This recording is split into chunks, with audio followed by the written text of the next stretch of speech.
Hello and welcome to SKB shorts. వాళ్ళ లార్డ్స్లో decider danger అనేది ఉంది. ఎందుకంటే న్యూజిలాండ్తో ఆస్ట్రేలియాతో సిరీస్లు కొంచెం ఓడిపోతూ వచ్చాం కాబట్టి దాన్ని ఎలాగైనా సరే మార్చి ఇక్కడ బయోలెటర్ గెలవాలని ఒక ఆలోచన శుభ్మన్ గిలికి ఉంటుంది.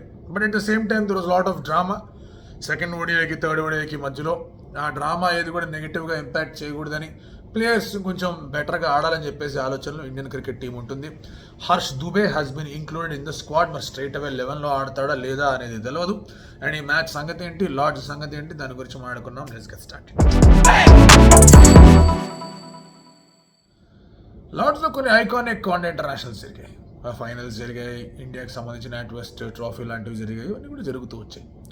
And India has done well. Particularly లార్డ్స్లో ఇండియాకి మంచి రికార్డు ఉంది. కొన్ని ఓడిపోయిన సందర్భాలు ఉన్నాయి, కానీ కొన్ని మంచి ఐకానిక్ విక్టరీస్ అనేవి కూడా ఉన్నాయి.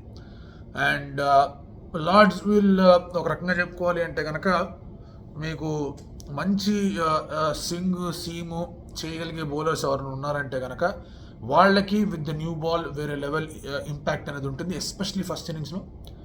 సెకండ్ ఇన్నింగ్స్ విషయం పక్కన పెడితే ఫస్ట్ ఇన్నింగ్స్లో definitely they can do lot more stuff at Lord's. And అందుకే అటు ఆర్చర్ కానీ ఇటు జస్ప్రీత్ బుమ్రా కానీ will be the most dangerous bowlers to watch out for.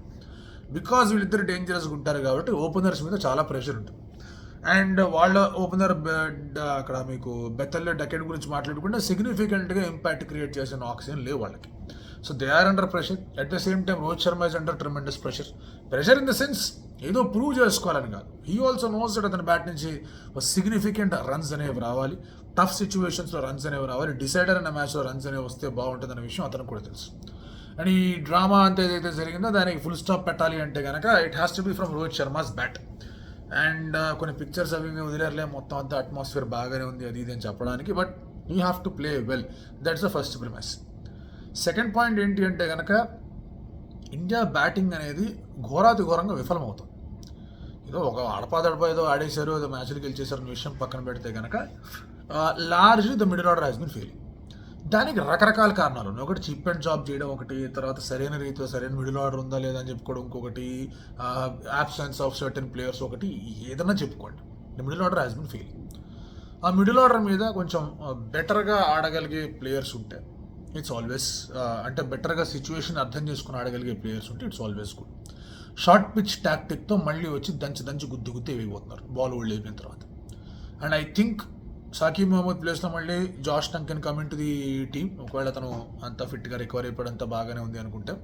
And there is anyway Gus Atkinson అక్కడ, ఆ తర్వాత శామ్ కరణ్ ఏంటి ఒకే లెంగ్త్ ఒకే లైన్లో బౌలింగ్ చేసుకుంటూ పేస్ వేరియేషన్ చేంజ్ చేసుకుంటూ మెల్లమెల్లగా సెట్ అయిన యార్కర్లు వేసుకుంటూ అతనికి ఒక వెరైటీ ఉంది మిడిల్ ఓవర్స్లో. ఆ middle overs bowling Sam Curran వేసింది దూబేతో ఎక్స్పెక్ట్ చేయడం అనేది చాలా పెద్ద బ్లండర్. చేయకూడదు కూడా, అది చేయట్లేదు కూడా ఇండియా. దుబే కంటే వచ్చి రిలీజ్ చేసుకుని వేసుకో, ఒక 4-5 ఓవర్లు వేసుకో, వికెట్ దొరికిందంటే బోనస్, లేదంటే కనుక 4-5 ఓవర్స్ లాగు అని. But I think the tactic has to change now. ఇప్పుడు శామ్ కరణ్, విల్ జాక్స్ అంటే they are bowling boss. Allrounders అంటే ఏంటి, బ్యాటింగ్ చేసి 2-3 ఓవర్లు వేసేవాళ్ళు కాదు కదా. ప్రిడామినెంట్లీ మీరు నంబర్ 6 తర్వాత, నంబర్ 5 తర్వాత, 6 కూడా కాదు, నంబర్ 5 తర్వాత మీకు ఆల్రౌండర్స్ వస్తున్నారంటే they should be able to bowl more and bat less.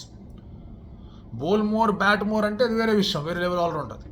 But you have to be bowling more. 4 ఓవర్లు వేస్తాం 6 ఓవర్లు వేస్తాం అంటే కుదరదు.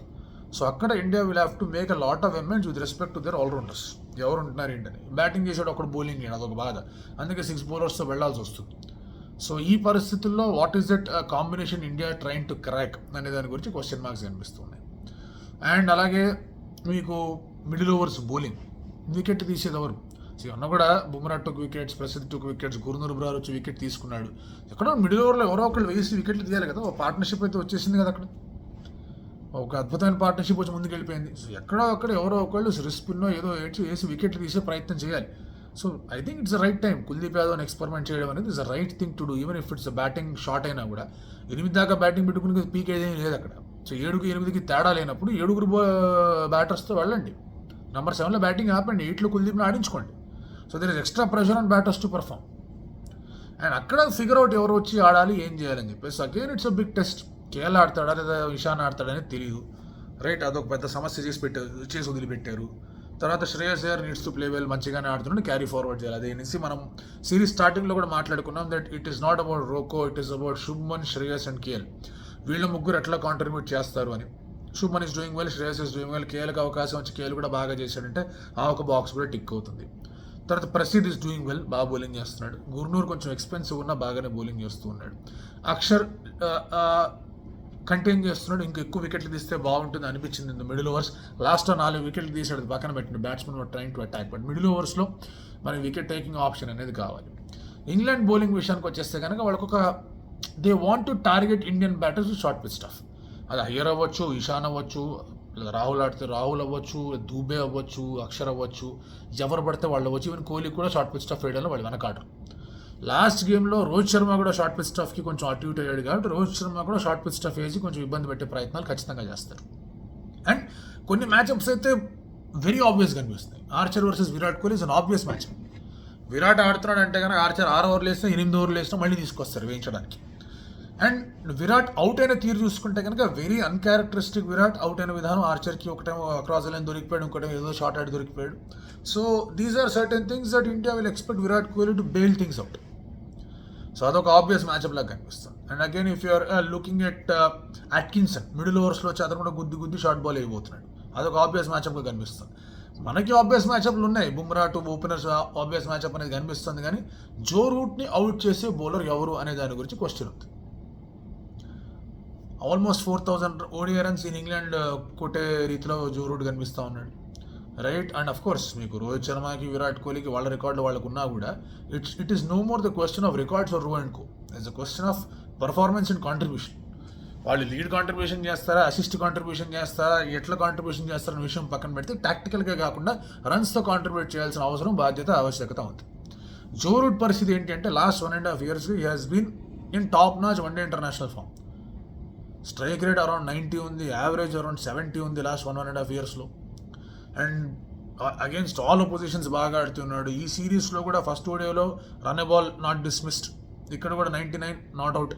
సో ఇప్పటిదాకా అవుటే కాల జో రూట్, 175 పరుగులు కొట్టాడు, అవుట్ కాల. జో రూట్ని అవుట్ చేసేవాడు ఎవడు? ఎక్కడైనా ఛాన్స్ వచ్చిందంటే శివం దుబేకి ఛాన్స్ వచ్చింది, వదిలేసాడు Shivam Dube. So you have to figure out ఎక్కడి నుంచి వస్తారు, ఎవరు వస్తారు, ఏం చేస్తారు, ఎవరు వచ్చి బౌలింగ్ చేస్తారు జో రూట్ వికెట్ తీయడానికి. అండ్ అగైన్ మనకి బ్యాటింగ్ సమస్యలు ఎట్లాగైతే ఉన్నాయో వాళ్ళకు కూడా బ్యాటింగ్ సమస్యలు ఉన్నాయి. జో రూట్ని లేపేయండి, లేదు England team 2 innings it was Joe Root was holding things together. అక్కడ జో రూట్ పడిపోయిన ఉత్తర లియామ్ డాస్ ఏం చేసాడు కాదు. లాస్ట్ మ్యాచ్లో 233, 44 overs ఆల్అౌట్ అయిపోయారు మనవాళ్ళు. Athletic batting performance. కానీ జో రూట్ అక్కడ ఒకవైపు వికెట్లు పడుతున్నా ఒక ఎండ్ హోల్డ్ చేసుకుంటూ బాగా ఆడుతూ వచ్చాడు. So you will have to figure out ఎవరు అవుట్ చేస్తారు ఏంటి అని. So it's not going to be easy ఇండియాకి లార్డ్స్లో.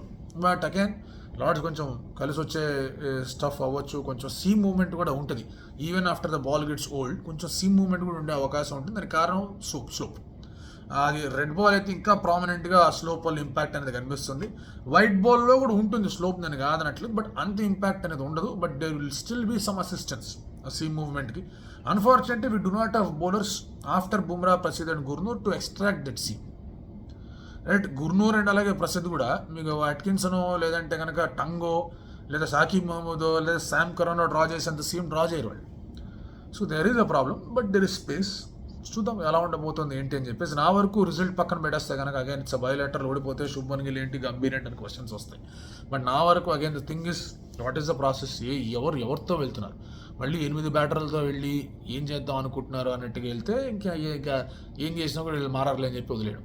సో ఎవరైనా ఎక్కడి నుంచైనా కొంచెం ఎక్స్ట్రా కాంట్రిబ్యూషన్ అనేది వస్తుందా, and who's trying to take that soak in that extra pressure bowling నుంచి, బ్యాటింగ్ నుంచి, ఇవన్నీ ఇంపార్టెంట్ క్యారెక్టరిస్టిక్స్ అవుతాయి. సో లెట్స్ సీ ఎలా ఉండబోతుంది ఏంటి. 3:30కి మ్యాచ్ స్టార్ట్.